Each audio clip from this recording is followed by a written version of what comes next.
కావాలి కాబట్టి నేను పార్టీకి పనిచేస్తాను. ప్రతి వ్యక్తికి రాజకీయాల్లో ఒక లక్ష్యం అనేది ఉంటుంది. పతావుల లక్ష్యం ఏంటి? రాజకీయ లక్ష్యం ఏంటి? నా లక్ష్యం సేవా సర్వీస్. అంటే సేవా సర్వీస్ చేస్తే మన లైఫ్ అయిపోయినట్టు ఇంకా ఇంకేముంటుందండి. అంతకన్నా గొప్ప రాజకీయాల్లో ఒక మాట చెప్తా. రాజకీయాల్లోకి వచ్చిన వాళ్ళు ఎలా ఉంటుందంటే కింది స్థాయి నుంచి కార్పొరేటర్ నుంచి ఎమ్మెల్యే నుంచి మంత్రి అవ్వాలని ఎంపీ అవ్వాలని కోరుకుంటుంది. ఒక్క మాట చెప్తాను. అలా మీకు మీ లక్ష్యం. నేను పశ్చిమ నియోజకవర్గంలో ఉన్నాను. అవును. ఇక్కడ వెల్లంపల్లి గారు ఎమ్మెల్యేగా చేశాడు, మంత్రిగా చేశాడు. ఆయనకి ఈరోజు ఏమంటున్నారు జనం? మేము ఇంత కష్టపడి గెలిపించాం, మమ్మల్ని మోసం చేశాడు, మమ్మల్ని ముంచేశాడు, ఆయన రోజుకు పార్టీ మారుతాడనే చర్చ జనంలో ఉందా లేదా? నా పేరు తీసుకోండి, పశ్చిమ నియోజకవర్గం ఫతావుల్లా పేరు. ఫతావుల్లా అంటే ఒక సామాజిక సేవాపరుడు, సేవ చేస్తాడు, సర్వీస్ చేస్తాడు, ఇటువంటి వాడు కావాలి అని ప్రజలు నాకు పశ్చిమ నియోజకవర్గం మొత్తం బ్రహ్మరథం పడుతున్నారు. ఈరోజు ఇదే ప్రజలు ఏదైతే ఇస్తారో బిరుదు అదే నెంబర్ 1. అది అంటే మీకు శాశ్వతం. మీకు బ్రహ్మరథం పెట్టినప్పుడు పార్టీ ఎందుకు మేము గుర్తించి సీట్ ఇవ్వలేదు? 24 ఎన్నికల్లో మీకు ఎందుకు పార్టీ మరి గుర్తించి మీకు సీట్ ఇవ్వలేదు? ఇక్కడ 2 పాయింట్లు ఉన్నాయి. మీరు ఇంత సర్వీస్ చేశారు, పార్టీకి ఇంత సర్వీస్ చేశారు, ఏరియాలో అంత పేరుంది మీకు, ఇక్కడ ప్రజల్లో పేరుంది, సామాజికంగా కానీ సర్వీస్ యాక్టివ్లో కానీ. ఇక్కడ పశ్చిమ నియోజకవర్గం అంటే ప్రభుత్వం మిమ్మల్ని ఎందుకు గుర్తించలేదు చెప్తున్నది. అంటే గుర్తించలేదంటే ఇప్పుడు నాకు పదవి లేదంటే గుర్తించలేదని కాదు అర్థం. అంటే కష్టపడే వాళ్ళకి ఇందాక చెప్పాను, కష్టపడే వాళ్ళకి పార్టీల్లో ఆ సమయం వచ్చినప్పుడు అభ్యర్థులకు ప్రకటిస్తారు. ఇక్కడ చూడండి, గౌరవం. అది ప్రాంతీయ సమీకరణలు, సామాజిక సమీకరణలు ఇవన్నీ ఉంటాయి. పశ్చిమ నియోజకవర్గానికి వచ్చేసరికి ఇక్కడ మన కూటమిగా ఏర్పడి పోటీ చేశాం. దీంట్లో అనేక మంది త్యాగాలు చేశారు, అనేక మంది సాక్రిఫైస్ చేశారు. సీట్లు ఉన్నవాళ్ళు వదులుకున్నారు, సీటుకు ఏదైతే ఆశలు పెట్టుకున్నారో వాళ్ళు కూడా వదులుకున్నారు. అందులో మనం కూడా ఉన్నాం. ఎలాగంటే ఈ నియోజకవర్గం ఈ కూటమిలో మనం బీజేపీ జనసేనలో జనసేనకు అధిష్టానం మాట్లాడుకొని జనసేన కేటాయించింది. తర్వాత మళ్ళీ బీజేపీ జనసేన టీడీపీ అధిష్టానం మాట్లాడుకొని ఈ సీటు బీజేపీ పోటీ చేయాలని నిర్ణయించింది. కాబట్టి నాకే కాదు, ఇక్కడ ఆశావాహులు 4-5 ఉన్నారు, వాళ్ళకు కూడా లేకుండా పోయింది కదా. ఇప్పుడు పదవి ఇస్తేనే గుర్తించినట్టు కాదు. నేనైతే పదవి కోసం పనిచేయట్లేదు, ఈ రాష్ట్రం కోసం, ఈ సమాజం కోసం ఈ నాయకత్వం ఉండాలి. చంద్రబాబు నాయుడు గారి నాయకత్వం అయితే డెవలప్మెంట్ అనేది నేను ప్రగాఢంగా నమ్మేవాడు నేను. కాబట్టి నాకు పదవితో పనే ఉండదు. నాకు ప్రాణం ఉన్నంత వరకు దేవుడు నాకు ఎంత శక్తి ఇచ్చాడో ఆ శక్తిని ప్రజాసేవ కోసం వినియోగిస్తాను, ప్రజల కోసం నేను పాటుపడతాను. ఇదే నా ఎయిమ్, ఇదే నా అంతిమ ఏదైతే నిర్ణయం అనుకున్నారో ఏమన్నా ఏదైనా ఇదేనా. అంటే సమాజంలో ఒక మాట అయితే ఉంది, ముస్లిం మైనార్టీలకు బీజేపీకి అంత దూరం అయితే ఉంటుంది, గ్యాప్ అంటారు.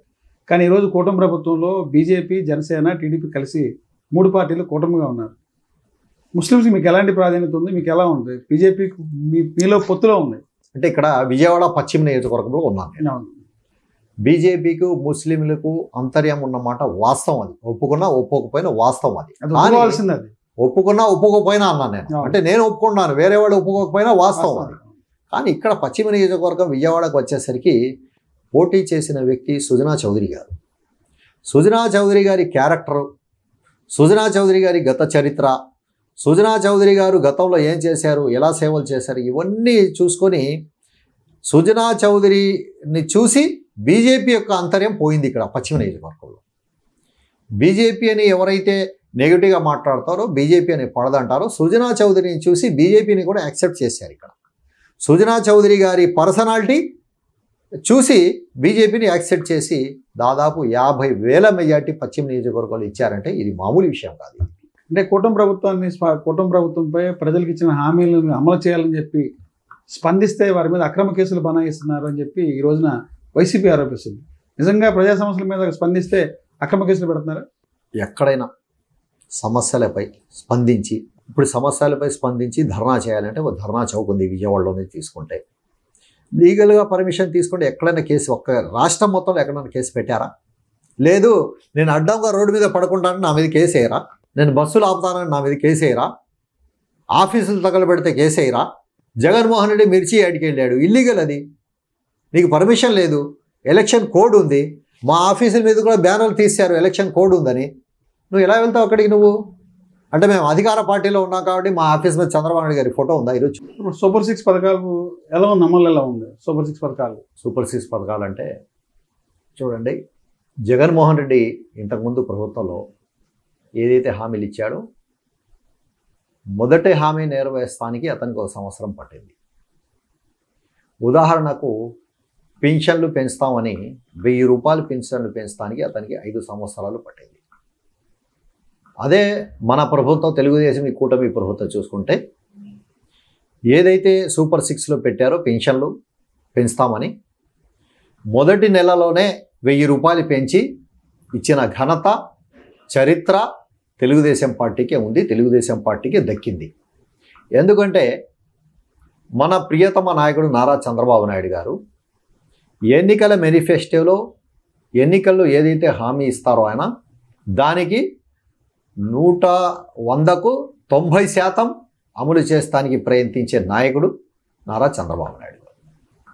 వైఎస్ఆర్సీపీ ప్రభుత్వానికి 1000 రూపాయలు పెన్షన్ పెంచడానికి 5 సంవత్సరాలు పెడితే మనకు కేవలం ఒకే ఒక్క నెల అధికారంలో వచ్చిన మొదటి నెలలోనే పెండింగ్ ఉన్న ఏదైతే మనం హామీ ఇచ్చామో ఆ 2 నెలలది కూడా 1000 రూపాయలు పెంచి పెన్షన్లు ఇవ్వడం జరిగింది. ఇది చంద్రబాబు నాయుడు గారికి ప్రజల పట్ల ఉన్న నిబద్ధత, ప్రజల పట్ల ఉన్న కమిట్మెంట్.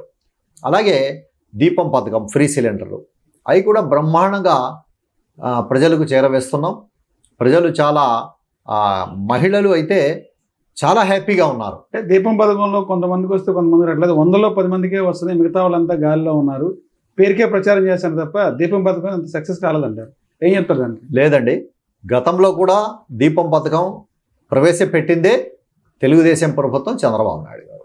ఇప్పుడు కూడా ఈ దీపం పథకంలో ఏదైతే ఫ్రీ సిలిండర్లు ఉన్నాయో పక్కాగా అందరికీ చేరవేస్తున్నారు, అందరు కూడా తీసుకుంటున్నారు. కానీ కొద్దిగా దాంట్లో ఏదైతే టెక్నికల్ ఇష్యూస్ ఉండే ఎవరికన్నా రాకపోవచ్చు, ఒక 10-20% మందికి రాకపోవచ్చు, అది కూడా క్లియర్ అయిపోద్ది. వాళ్ళందరికీ కూడా ఏదైతే మాట ఇచ్చారో ఇస్తారు. తర్వాత మీకు ఇంకో చిన్న మాట చెప్తున్నాను. మన ప్రభుత్వం వచ్చిన 2-3 నెలలకి ఏదైతే పేద విద్యార్థులు చదువుకోవటానికి 15,000 రూపాయలు ఇస్తామని హామీ ఇచ్చామో ఆ 15,000 రూపాయలు ఇంట్లో ఒక విద్యార్థి అయితే ఒకరు, ఇద్దరు ఉంటే ఇద్దరు, ముగ్గురు ఉంటే ముగ్గురు ఇస్తామని చంద్రబాబు నాయుడు గారు హామీ ఇచ్చారు. కూటమి ప్రభుత్వం హామీ ఇచ్చింది మేనిఫెస్టోలో. మన ప్రభుత్వం వచ్చిన 2 నెలలకే చంద్రబాబు నాయుడు గారు చెప్పినట్టు ఒక విద్యార్థికే 15,000, ఇద్దరు ముగ్గురు అయితే ఇవ్వరని ఈ వైసీపీ వాళ్ళు సోషల్ మీడియా ద్వారా బ్రహ్మాండంగా ప్రచారం చేశారు. కానీ మొన్న చంద్రబాబు నాయుడు గారు, లోకేష్ గారు డిక్లేర్ చేశారు, ఇంట్లో ఒక విద్యార్థి ఉంటే 15,000, 2 ఉంటే ఇద్దరు ఉంటే 30,000, 3 ఉంటే 45,000, ఎంతమంది ఉన్నా కూడా ప్రతి విద్యార్థికి తల్లికి వందనంతో 15,000 రూపాయలు ఇస్తానికి బాహాటంగా డిక్లేర్ చేసిన నాయకుడు నారా చంద్రబాబు. అంటే ఇచ్చారండి ఇప్పుడు 15,000 తల్లికి వందనం కార్యక్రమం త్వరలోనే అమలు చేస్తారండి. దానికి కూడా ఇంప్లిమెంట్ చేస్తున్నారు, అది కూడా స్టార్ట్ అయింది.